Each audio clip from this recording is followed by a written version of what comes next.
While foreign-backed militants fighting against the Syrian government attack a predominantly Alawite village in the central province of Hama. Syrian media reports say that the militants have killed nearly a dozen civilians in the village of Ma'an. Among the groups were members of the terrorist organization, the Al-Nusra Front. We have now learned that Syrian armed forces have managed to drive the militants out of the village.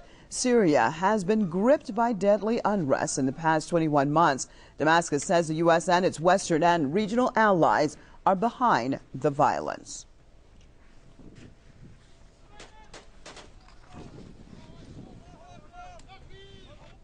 Let me switch over to Idaho, joined by a member of the Crescent and Cross Solidarity Movement, Mr. Mark Glenn. Thanks so much for being with us.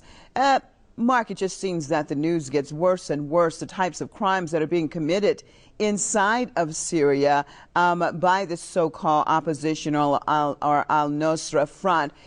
What is it going to take in order for the international community to back off of this violence and this support of these atrocities that are taking place inside of Syria?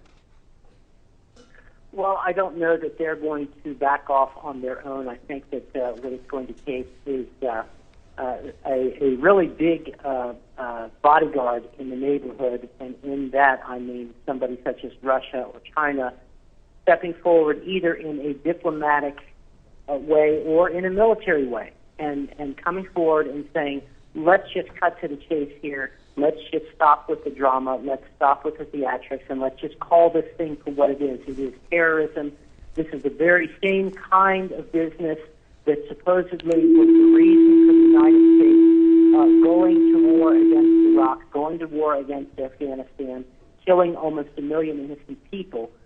Here you have some of these rebels being backed by the West, using chemical weapons and bombing civilian places, leading to hundreds of people being killed. Now, if this were any other group participating in this kind of activity against a Western or an Israeli target, then they would be called rightly for what they are, which is terrorists. But yet they're able to do these things and get away with these kinds of actions. And yet supposedly here on the night before Christians and Muslims remember the Prince of Peace, Jesus Christ, we're supposed to look at these individuals as freedom fighters and as the good guys. So your question as to what it's going to take, it's going to take some really big guns stepping into this thing and enforcing the moral point in all of this that has to be made.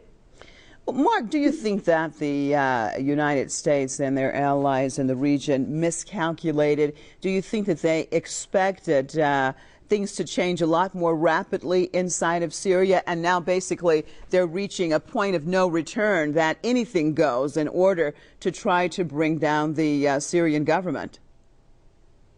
Yes, I think that is precisely what we see taking place here. The United States, Israel, and these other Western countries who have been behind all of this unrest from the beginning figured that this was going to be another Egypt or another Tunisia, or at the very least it was going to be another Libya.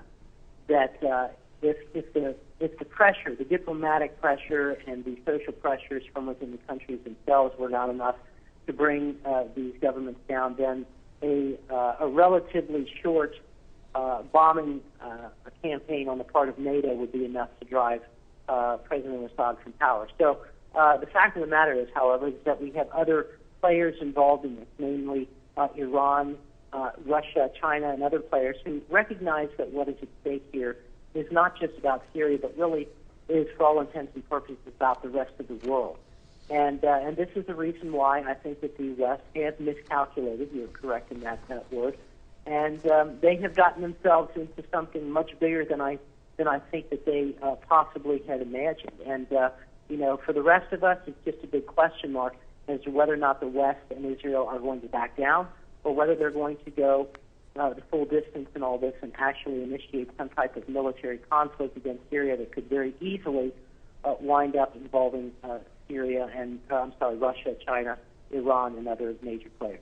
All right. Well, thanks so much for being with us out of Idaho from the Crescent and Cross Solidarity Movement, Mr. Mark Glenn.